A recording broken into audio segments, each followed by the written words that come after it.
look in the mirror, man, you're so dirty. Yeah, you look so dirty. You were never worthy. Lately, it's you. Welcome to the Jeremy Hill Show. If you're easily triggered, leave now because this is not the show for you.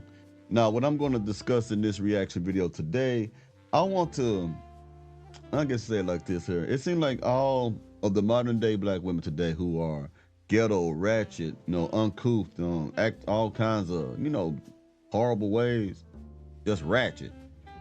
It seems like to me that they have a ratchet woman support group. Because every time one woman do something ratchet, there's 20 more that's encouraging that behavior. Have you ever noticed that?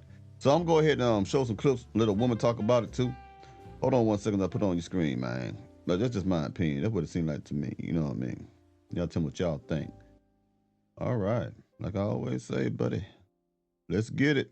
Black women have the support of a massive group that participates in ratchet behavior and ratchet thinking. Now, white, Asian, and Hispanic, they got ratchet people, but you had to go away from the group to do that. They don't house you. They don't nurture that.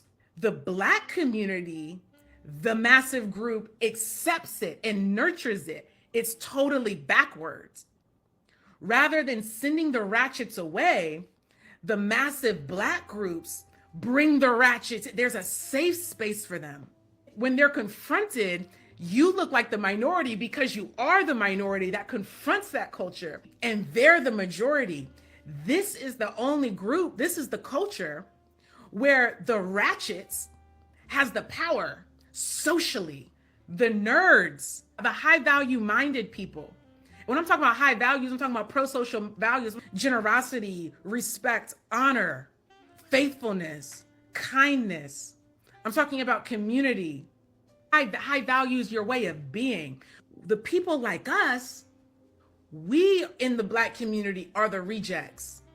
She is 100% correct.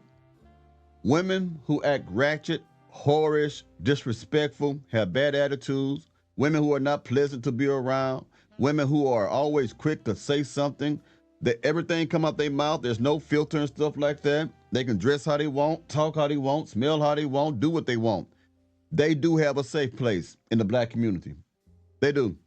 And that safe place is mustard-back heifers, or in other words, other women who condone that behavior, and also the women who are too cowardly to say anything about it, okay?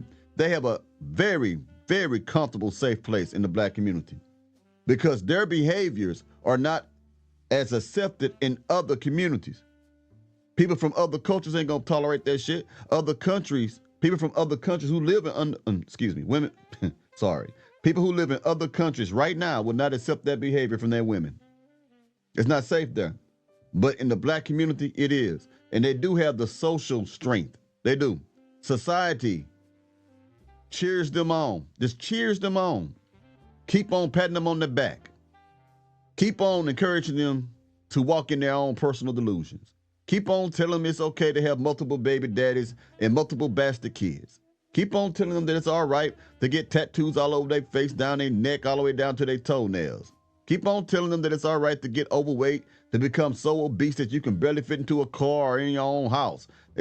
They have a very comfortable space in the Black community, which makes no sense. And at the same time, society, especially Black society, not all of us, but a lot of us in Black society, act like we don't care or act like it's fun. Just keep doing it. Allowing these women to act like buffoons, bozos, and clowns. So I agree with her. And the ones who don't want to act like that, they act like you're the problem. You're the minority. When really it's just a small minority of Black people who act like that in our community, Black women that is, but they get the most attention because they are the loudest. That's why I keep saying that the women who don't act like this, you might need to start speaking up so we can still see that you out there, because all of y'all starting to blend in together. Y'all all dress alike, look alike, talk alike, watch the same reality TV shows and shit. So how do we know who's who? Now let's keep going. I'm talking about community. High values your way of being. The people like us, we in the Black community are the rejects. In other groups, the ratchets are the rejects. In other groups, that's for entertainment for them. They go home doing the right thing. The smart people are elevated because they know you're the key to our progress.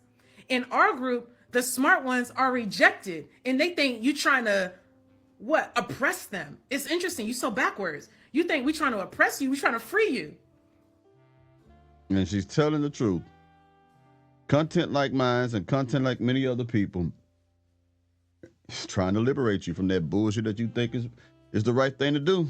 That's all it is. But, people don't want to listen to shit. They get mad at me, and I don't care. Let me go ahead and put something else on the screen. I want you to hear what this woman got to say, which is also quite interesting, I believe. Think you may think so. All right. Let's get it. So a Black-owned dental office had a sign posted that said, no house shoes, no pajamas, no bonnets, right? And social media was so up in arms that they tried to destroy this woman's business by leaving her bad reviews, saying that the sign was anti-Black. I just want to know why everything negative and uncouth has to be labeled Black culture. I also want to know why advocating for us to go in public looking like we care about ourselves and how we look is deemed as respectability politics. Exactly. Again, about that safe space. A Black-owned business can say, I don't want no one coming here looking ratchet. No hair bonnets.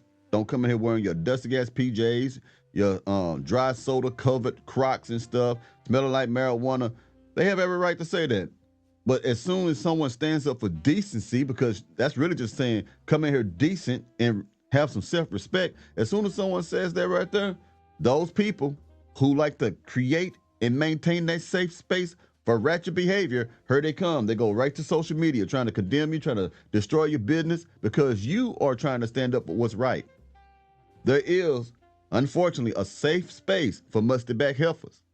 It really is. She's making a hell of a point. Let's keep going. Let's get it. And how we look is deemed as respectability politics. We should not be condoning and advocating for clear signs of depression, because the only times I've ever been raggedy in public is when something was off with me mentally. Rolling out of bed in the morning and going in public with a bonnet and pajamas on and house shoes is unacceptable, uncouth behavior, no matter what race of people does it. And going out in public looking well put together like I care about myself doesn't mean that I'm trying to be like white people or I'm trying to get white people to respect me. Maybe it's because I respect me. Let's make having self-respect a part of Black culture. And that is a frustrating thing that many people associate all that negativity with being Black, or just as a part of Black culture as a whole, or in part. That is not what Black people stand for. And that's not what a lot of good, decent Black people represent. It's that certain few that give all of us a bad name. Like it or not, when you have people say, well, they ain't talking about me because I don't do that, that's them. Trust me when I say, even though you're not doing that, that person who's looking at that person act like a fool is going to think that you have that same thing, because you got to understand that when you say shit like, that person understands that it's just that group of people or that person over there acting like that. And they know me. They know that I don't know. I mean, they know that I don't act like that. They don't know me personally, but they never see me act like that. You're not thinking that that one person who's looking at that person act like a fool, you ain't thinking about how many experiences have that person have seeing certain Black women act like that. That one person might have seen 10 other modern day Black women act like that. So therefore that person gonna think, well, maybe all of them like that. You're not thinking like that. You're thinking if they see one person that they're gonna quickly be able to tell who's who. You're not thinking about how many times they have seen that. You understand what I'm trying to say to you? Well, anyway, that's all I gotta say today. And I'll be talking to y'all pretty soon, man. Y'all take it easy now. Yeah.